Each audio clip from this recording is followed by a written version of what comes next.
وَلَقَدْ يَسَّرْنَا الْقُرْآنَ لِلذِّكْرِ فَهَلْ مِن مُّدَّكِرٍ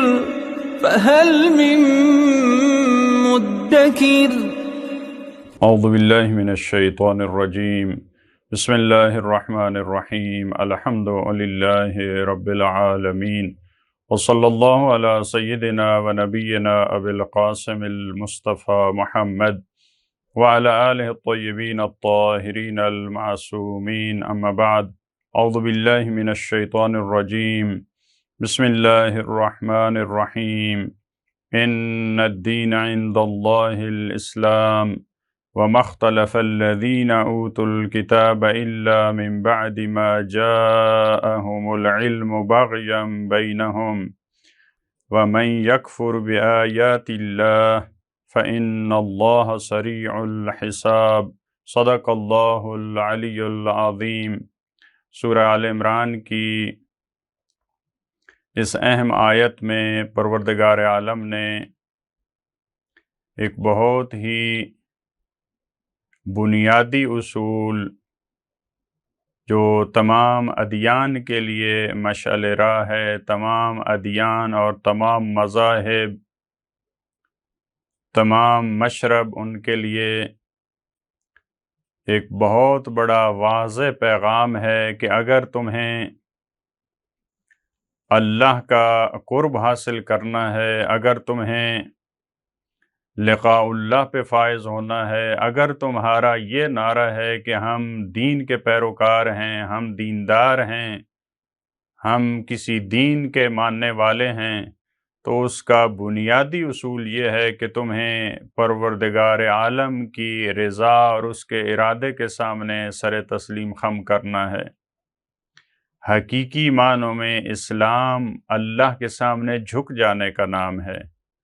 خدا کے سامنے انسان جب اپنا سر جھکا دیتا ہے اور اس کی مرضی اور اس کے ارادے کے سامنے تسلیم ہو جاتا ہے، اصل میں اسلام یہی ہے۔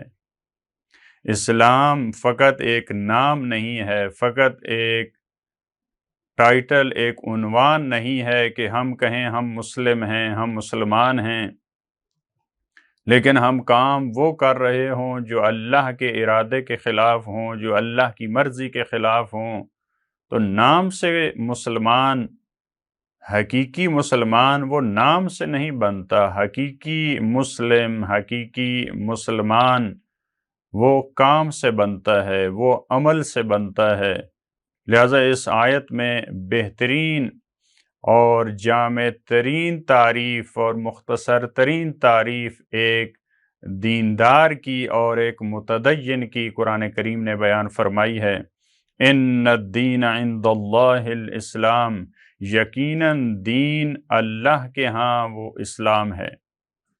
اسلام، یہاں اسلام کا یہ مطلب نہیں جو بعض مفسرین نے کیا ہے کہ یہودی ان کا دین، عیسائی ان کا دین وہ حقیقی دین نہیں ہے، اور اسلام جو رسول اللہ پیغام لے کے آئے ہیں یہ حقیقی دین ہے۔ حالانکہ وہ ادیان وہ بھی پروردگار عالم نے بھیجے ہیں، اللہ کے ہاں وہ بھی دین ہیں۔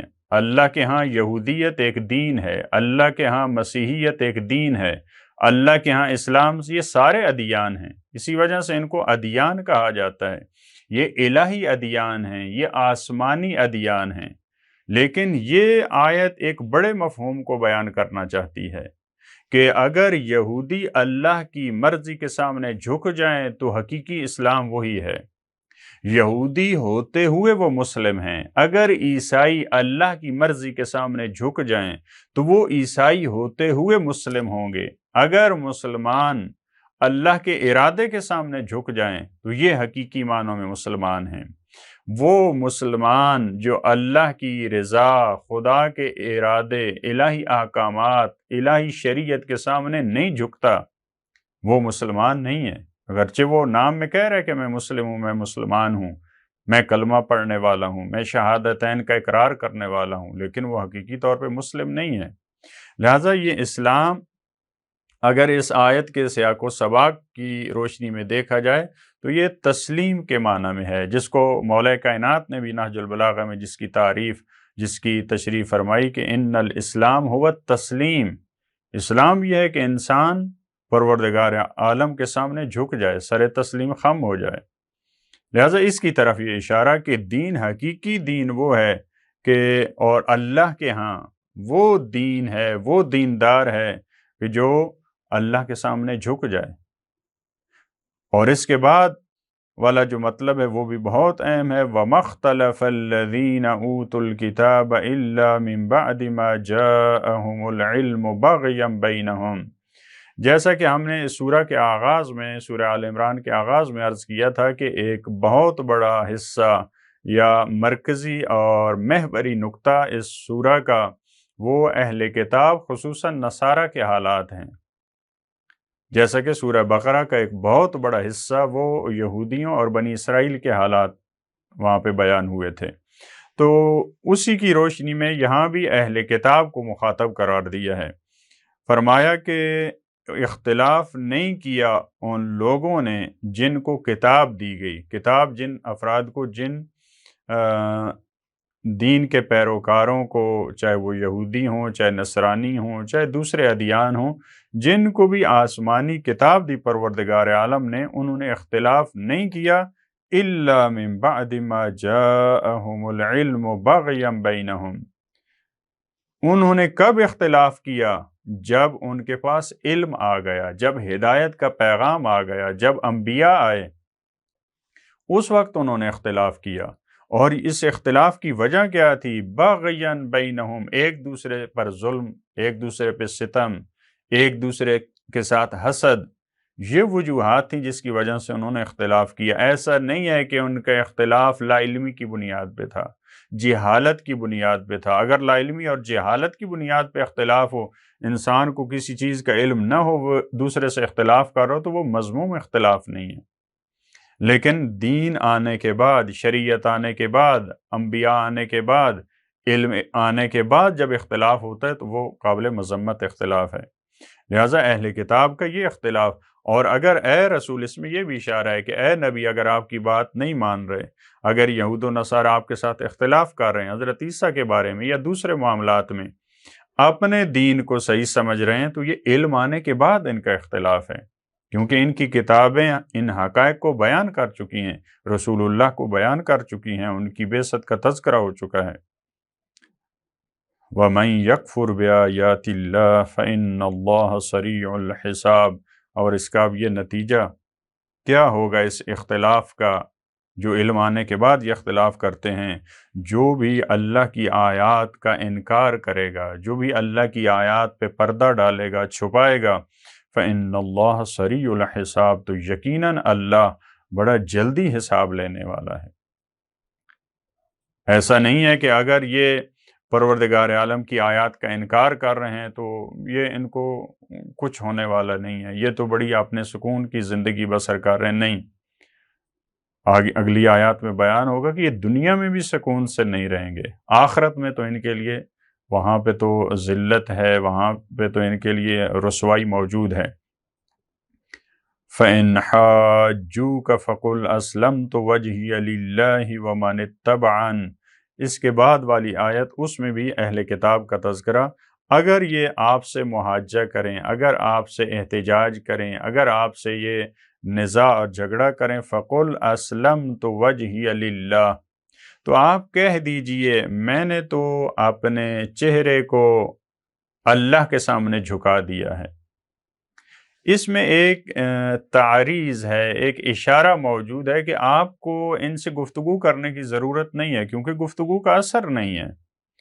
کیوں گفتگو کا اثر نہیں ہے؟ کیونکہ یہ علم آنے کے بعد اختلاف ہو رہا ہے، ان کو معلوم ہے، جس انسان کے پاس علم ہے اس کو معلوم ہے، اس کے باوجود اگر وہ غلطی پہ ڈٹا ہے تو اس کو سمجھانا مشکل ہوتا ہے۔ لہٰذا یہ یہاں پہ دیکھیں انداز قرآن کریم کا، یہ نہیں فرمایا کہ اگر آپ سے محاجہ کریں تو آپ ان کو تبلیغ کریں، آپ ان کو یہ پیغام پہنچائیں، نہیں، کیونکہ وہ مرحلہ گزر چکا ہے۔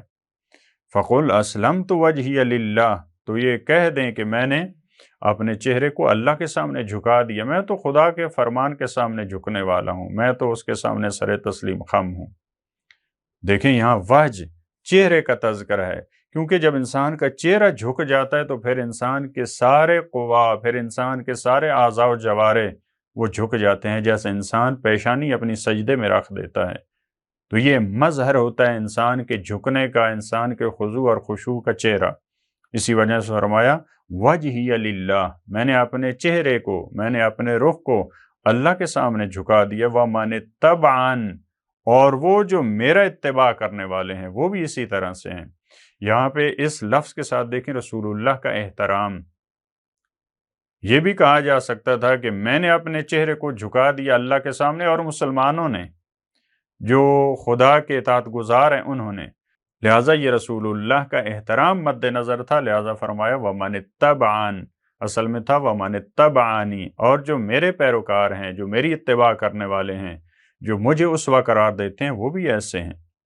وَقُلْ لِلَّذِينَ أُوتُوا الْكِتَابَ، اور کہہ دیجئے ان لوگوں سے جن کو کتاب دی گئی، وَالْأُمِّيِّينَ، اور امیین، مشرکین کے لیے قرآن کریم نے امیین کا لفظ استعمال کیا۔ ویسے جو پڑھے لکھے نہیں ہوتے، لکھنا پڑھنا نہیں جانتے، ان کے لیے لفظ لغوی طور پہ استعمال ہوتا ہے، لیکن مشرکین کے لیے، جیسا کہ خود اہل کتاب کی زبانی بھی یہ لفظ موجود ہے، کہتے تھے کہ لیس علینا فی الامیین سبیل۔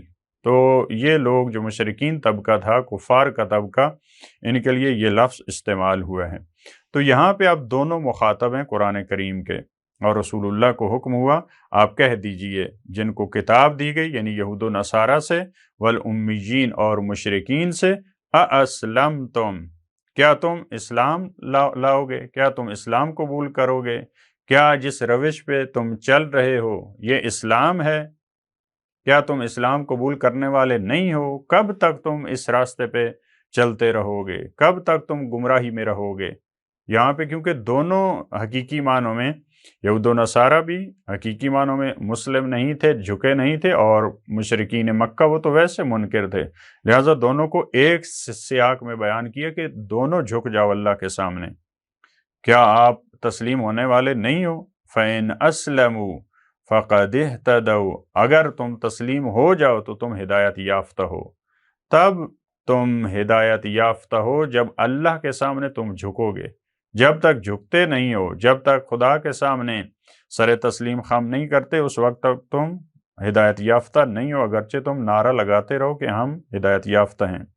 وَإِن تَوَلَّوْا فَإِنَّمَا عَلَيْكَ الْبَلَاغُ، اور اگر تم اسلام نہ لاؤ، تولو یعنی تم اعراض کرو، اگر تم روگردانی کرو، اگر اسلام قبول نہ کرو، اگر خدا کے سامنے نہ جھکو، فَإِنَّمَا عَلَيْكَ الْبَلَاغُ، تو آپ پر فقط اچھے انداز میں پہنچانا ہے۔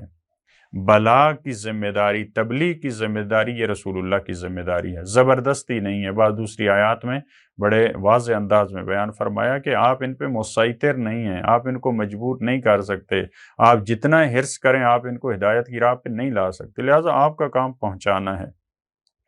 واللہ بصیر بالعباد، اور اللہ بہترین انداز میں آگاہ ہے، باخبر ہے اپنے بندوں سے، جو وہ کام انجام دے رہے ہیں، جو ان کے ارادے ہیں، جو ان کی نیتیں ہیں، چاہے وہ مشرکین ہوں، چاہے وہ نصارہ ہوں، چاہے وہ یہود ہوں، چاہے دوسرے، ایک نتیجہ کے طور پر۔ اور یہ ایک قسم کا ان کو متنبع کیا گیا ہے کہ تمہارا انجام اچھا انجام نہیں ہے۔ پروردگار عالم ہمیں یہ توفیق دے کہ ہم خدا کے ارادوں کے سامنے، اس کی شریعت کے سامنے، اس کے قوانین کے سامنے جھک سکیں۔ اللہم صلی علی محمد و آل محمد۔